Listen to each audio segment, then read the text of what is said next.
first of all, it's an honor to meet you. I've been a fan of yours for a very long time. Thank you very much. So I guess wanted to start with Nightmare Before Christmas seems to be getting so much love from Disney nowadays. And back in the day when you guys first, released it, it was a different story. Oh yeah, very different story.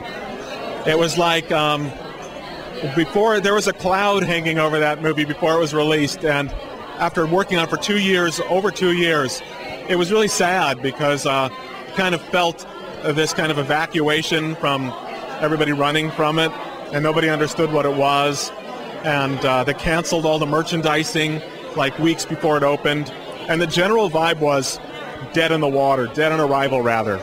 And so for it to like over a number of years to actually gain a following, that's insane. I mean, it's of all the movies I've worked on, if I could picture one thing to grow over the years that I was really proud of, it would be that. So it's really a dream. Have you been to Disneyland and seen like the Haunted Mansion when they've converted it? I haven't yet, but I intend to. Okay, and I know you've done the music for Milk, I believe. So what was that process like, and was that was it challenging compared to some of the others? Could you talk a little about it? Milk was just a pleasure. First off, working with Gus Van Sant is a pleasure. I love working with Gus. And also, the story is a great story.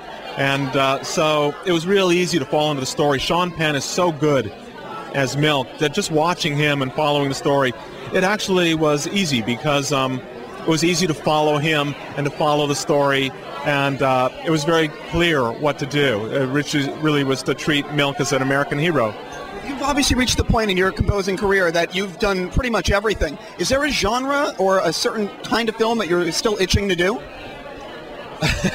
Well, I would have said a hip-hop or rap film, but I'm doing one right now, so I can't say that anymore. I'm in the middle of Notorious, Biggie Small story. So I'll think of a genre. I'm sure there's a couple out there that I haven't tackled yet.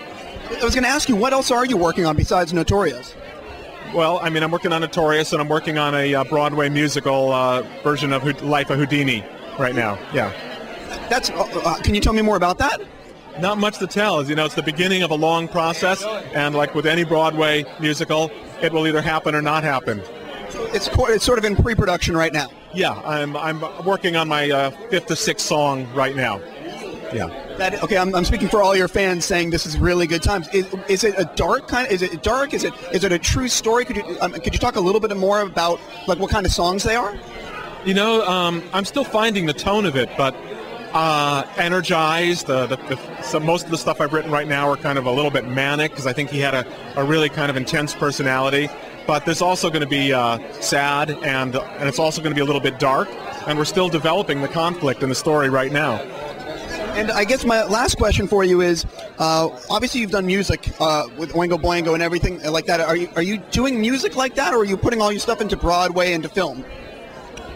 You know, I've been pouring into so many different genres because, you know, I had a ballet happen this year. And so between the ballet and the films and Broadway, and I'm potentially working on a Cirque du Soleil show right here in Hollywood at the Kodak Theater for 2010.